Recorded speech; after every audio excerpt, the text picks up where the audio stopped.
अस्सलामुअलैकुम बच्चों। जनाब Babubhai Sopariwala girls primary school home learning online classes कक्षा 7 में आज हम विषय हिंदी पाठ 6 डॉक्टर विक्रम साराभाई देखेंगे। डॉक्टर विक्रम साराभाई खबर है ना आप लोगों को बच्चों? डॉक्टर विक्रम साराभाई एक महान वैज्ञानिक थे। उनकी जो साहसिक कारनामे थे उनकी वजह से वो आज एक हमारे देश के सर्वश्रेष्ठ वैज्ञानिकों में से एक माने जाते हैं। डॉक्टर विक्रम साराभाई की आज हम पाठ की समझूती देखेंगे और नए शब्द देखेंगे। चलिए, डॉक्टर विक्रम साराभाई हमारे जीवन को सुविधापूर्ण बनाने में वैज्ञानिकों का प्रमुख योगदान रहा है। आप लोगों को पता है ना, वैज्ञानिकों के ज़रिए हमने हमारे जो जीवन को सुविधापूर्ण बनाया है, जैसे कि लाइट हो, पंखा हो, वॉशिंग मशीन, फ्रीज, ये सब हमारे सुविधापूर्ण साधन है। और इन्हें किसने बनाया है? वैज्ञानिकों ने, जिनका हमारे जीवन में प्रमुख योगदान रहा है। प्रस्तुत इकाई यानी कि इस पाठ में विक्रम साराभाई जैसे अद्भुत व्यक्ति से हम परिचित होते हैं, जिन्होंने विज्ञान प्रौद्योगिकी, शिक्षा, उद्योग, वाणिज्य, व्यवसाय, प्रबंध आदि अनेक क्षेत्रों में देश की प्रगति के लिए उल्लेखनीय कार्य किया है। उनके जीवन की घटना से प्रेरित होकर अवलोकन, परीक्षण व परिश्रम से वैज्ञानिक दृष्टिकोण विकसित कर हम भी महान वैज्ञानिक बन सकते हैं और मानव जाति की अनुपम सेवा कर सकते हैं। हम उनके जैसे ही अवलोकन, परीक्षण और परिश्रम द्वारा अच्छे वैज्ञानिकों में शामिल हो सकते हैं। चलिए आइए हम पाठ की ओर बढ़ते हैं। एक ऐसे महान वैज्ञानिक थे। जब वे मात्र 2 वर्ष के थे तब गुरु रविंद्रनाथ ठाकुर ने भविष्यवाणी की थी कि यह बालक बड़ा होकर बहुत यशस्वी बनेगा, और उस बालक ने उनकी भविष्यवाणी अपने कर्मों से सच साबित कर डाली। क्या आप जानते हैं वे कौन थे? वे थे हमारे महान वैज्ञानिक डॉक्टर विक्रम साराभाई। केवल मात्र 2 वर्ष के अंदर, 2 वर्ष के थे ना जब इनके जो हमारे गुरुदेव हैं रविंद्रनाथ ठाकुर जी, उन्होंने इनके बारे में एक भविष्यवाणी की थी कि यह बालक बड़ा होकर यशस्वी बनेगा, मतलब यश पाएगा, नाम कमाएगा। और उस बालक ने अपने कर्मों से यह भविष्यवाणी सच कर डाली। कौन थे वह? डॉक्टर विक्रम साराभाई।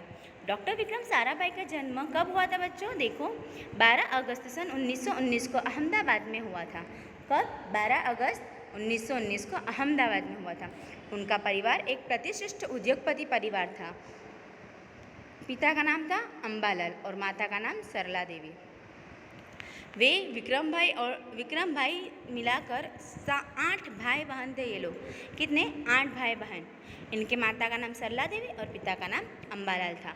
ये एक जाने माने प्रतिष्ठित मतलब के समृद्ध उद्योगपति परिवार से थे। बाल्यकाल से प्रतिभावान विक्रम साराभाई के बचपन का यह प्रसंग उनकी सफलता हासिल करने के बुलंद इरादों को दर्शाता है। जब वह 5-6 वर्ष के थे तो अपने परिवार के साथ शिमला गए। शिमला में उनके पिता श्री अंबालाल के नाम ढेरों चिट्ठियाँ आती थी। यह देखकर बालक विक्रम के मन में भी इच्छा हुई कि उनके नाम भी खूब सारे पत्र आए। बाल्यकाल का एक जो उनका किस्सा है वो बहुत उनकी सफलता जो हासिल करने के जो बुलंद इरादे थे वो दर्शाता है। जब वो सिर्फ 5-6 वर्ष के थे तब वो अपने परिवार के साथ गए थे शिमला। अब शिमला में इनके पिताजी बहुत जाने माने थे, प्रतिष्ठित भी उद्योगपति थे, तो उनके नाम में पहले चिट्ठी का ज़माना था तो चिट्ठियाँ आती थी।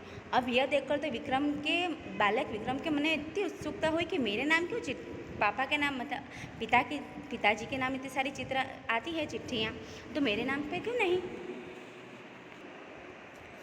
वो भी चाहते थे कि मेरे नाम भी खूब सारे पत्र आए। तो उन्होंने क्या किया? चलिए जानते हैं। तो उन्होंने लिफाफों पर अपने नाम लिखे और पता लिखा और डाकघर में डाल आए। फिर क्या था? उनके नाम भी ढेरों चिट्ठियाँ आने लगी। पिता ने देखा तो उनके मन में बालक विक्रम के इस काम के पीछे के उद्देश्य को जानने की इच्छा हुई। असलियत मालूम होने पर उन्हें हंसी आई, लेकिन सफलता पाने की इच्छा जानकर अच्छा भी लगा। जब वो 8 साल के थे तो साइकिल पर विभिन्न कलाबाजियाँ करते थे और लोगों को अचंभित कर देते थे। उन्हें साहसिक कारनामे प्रिय थे। गणित तथा भौतिकी के प्रति उनकी गहरी दिलचस्पी थी। क्या किया विक्रम साराभाई ने? उनके नाम भी खूब सारे पत्र आए, इसलिए उन्होंने जो लिफाफे थे उसके ऊपर अपना नाम लिखा और पता लिखा।